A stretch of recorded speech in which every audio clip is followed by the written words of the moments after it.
glancing at the siren, any and all crime, including murder, will be legal for 12 continuous hours. You're sheltering enemies of the state, are you not? Yes.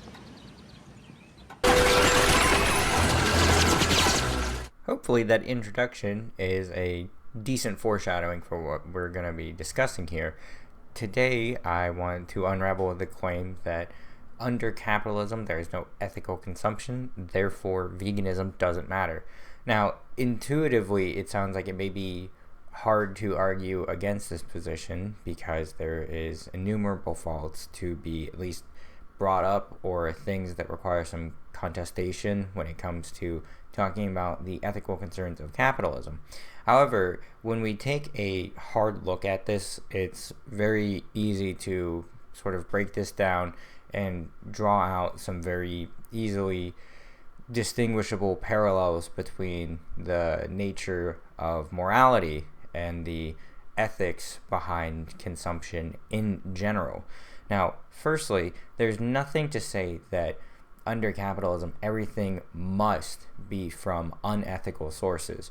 It happens to be such that there are things which do go against most moral principles, i.e. exploitation of labor and the subsequent trickle down of that practice, then deploying some goods, or even in some cases a majority of goods, under those principles. But there's nothing that states that factually one must engage in unethical practices inside of a system that is capitalist. Now, this is not an argumentation in favor of capitalism. This is declaring that it's not the case that everything must be born of unjust or unethical or immoral practices. To better illustrate this, I want to give a perspective of what one can do to better understand what we're really digging into here. When someone says that there's no ethical consumption under capitalism, therefore I don't need to be vegan because every action is immoral, that removes a few integral parts of the conversation. First and foremost, just because an immoral system is active and all must rely on it, it doesn't mean that we're now devoid of personal agency. If we are to contest that everything's immoral, so it doesn't matter what we purchase, we can make an argumentation in favor of things like human trafficking, which we're obviously going to be contesting on the grounds that it's immoral. And some people may then find that it's appropriate to say that, well, no, we demonstrably understand that human trafficking is immoral, it's illegal, so we don't do it. But as I drew parallels to in the very beginning, we have two different moral dilemmas that get brought to our forefront and attention in popular cinema. Now, in the first, we have legality not mattering in moral dilemmas. For example, during the 12 hours of the purge, it's absolutely legally justified to just go out, murder, steal, and commit any crimes. But it does not remove morality from the equation. So we have a bit of an issue then with describing away why it's just to do something. People don't engage in killing in the purge because they find that it's immoral, and we see a whole series of things that happen and transpire as a result of it. Now, additionally, in Inglourious Bastards, there's a very interesting part here where we have to understand the moral implications of doing something illegal. Like what they're talking about is sheltering enemies of the state, aka hiding away Jewish people during the Nazi occupation. It's clearly illegal to harbor what they're determining are enemies of the state, but again, the arbitrary discrimination and the fact that they're going to be killed just for being born Jewish or being of migrant status or of an undesirable trait or quality does not justify the action. Now, there are innumerable other things that we could bring up, but those are the two that I thought might draw a decent bit of attention to the qualms, or at least just sort of put a more popular spin on things when we look at the lens of morality from a very simplified viewpoint. Now, additionally, when we talk about things like, well, we have a moral obligation to humans, but we don't to animals, that also fails because we can see very clearly that, one, we don't hold that practice fully. We sort of gradate them based on a series of other things. We do in fact give some animals some rights, or at least we don't treat all animals as if they're totally unimportant, and we can find that it's morally prudent that we do extend moral consideration to animals. We have slowly started the process of repealing animal testing on dogs, chimps, and other animals.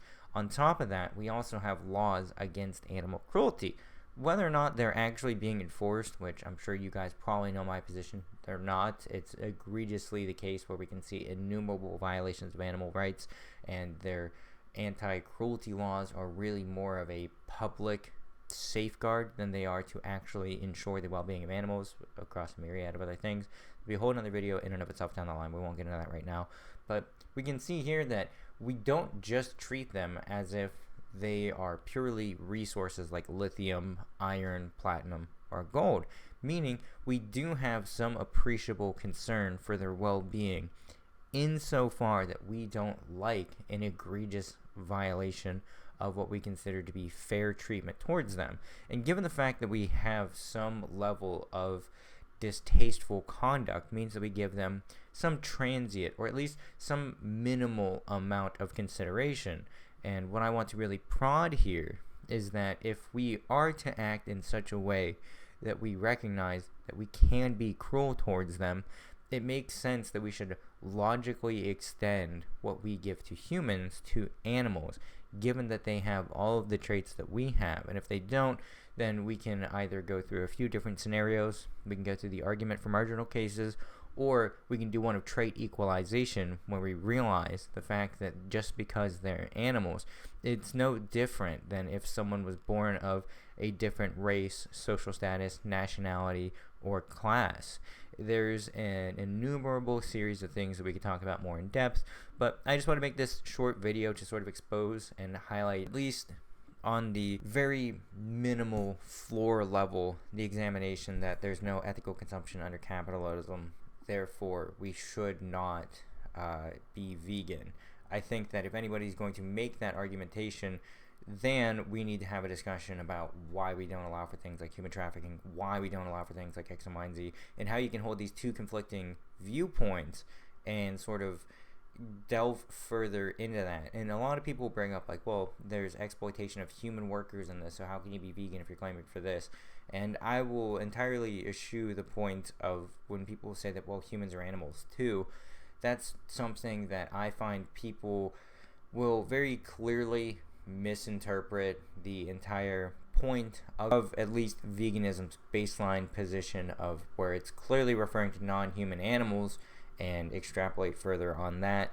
But again, it makes no sense to then say that, well, there's exploitation and the production of your goods, when there's direct exploitation of animals and children in the production of animal products as well. And I know people can also retort that, well, you can actually go to an X and Y and Z, like a local butcher, a local farmer, and find ways to get that without human or child exploitation if you shop locally. But more often than not, it's not the case that most restaurants or most available sources of animal products are coming to that. And you can say that, well, of course it's not most, but I don't do what most people do. If you're going to take that position, then I would argue that still, if you're going to go through all that an effort to then enact not having that X and Y and Z of either child labor or exploitation from large factory farmings, what is reducing your likelihood of making the step to then not go for the route that has minimal suffering, minimal environmental impact, and even a position where you could have better health outcomes by consuming only a plant-based, vegan-friendly diet? It seems to me that intuitively, if you're willing to go through all of that effort to then reduce the amount of exploitation within, it makes sense to pull the lever fully and then just make the swap. If you're concerned about cruelty and exploitation, there's innumerable series of things that would otherwise indicate that there is indefinite bouts of cruelty, exploitation, and unjustifiable harm that is being caused by consuming animal products. One, to the animal itself directly, first and foremost. Two, the issues that we have people talk about when it comes to crops, when it comes to goods, when it comes to services, X and Y and Z. But again, there's innumerable things that we could talk about and different caveats and different holes. So I just want to pose this sort of as like a field question for everybody, insofar that they're of the position that due to capitalism, one does not need to be vegan, and that is their primary justifier. I would like to then ask the question, how does that necessarily matter when you as an individual have individual agency? Why would you not then still want to reduce the amount of unethical consumption that you're directly perpetrating? And again, you could say that, well, again, X and Y and Z and element of P, it's just the case that it's all unethical. Why would you then state that? Sounds like a drive-by shooting. Anyway, interesting enough. Why would you then not go to the position that you should be reducing it? Why would you hold the position that just because one thing happens, or just because something has already been bad, you need to take it to the extreme of making it all the way bad, or compounding even worse? You know, it's like saying that, well, you know, I couldn't think of anything worse than, well, I have an infected toe, so let me cut off my whole foot. To me, it doesn't seem to be the case where you need to create orders of magnitude more harm. It seems like, to me, what you could do is just reduce it down to the bare minimum and preserve as much as possible in terms of either well-being, or reduce the amount of actions that we would deem to be either ethically concerning or just unethical in general, or at least immoral, like in the case of consuming animals. So that's all. Relatively short video today. It's not going to be like more than 30 minutes. I have 3 videos in the pipeline right now. One of Ken Berry, where I take down all the carnivore diet, and then I have another one with Surrounded. That video is currently well over 3 hours. Probably going to end up being about 4 hours 15 minutes once I'm fully done editing it, but that'll go up here. So this is just something in the meantime.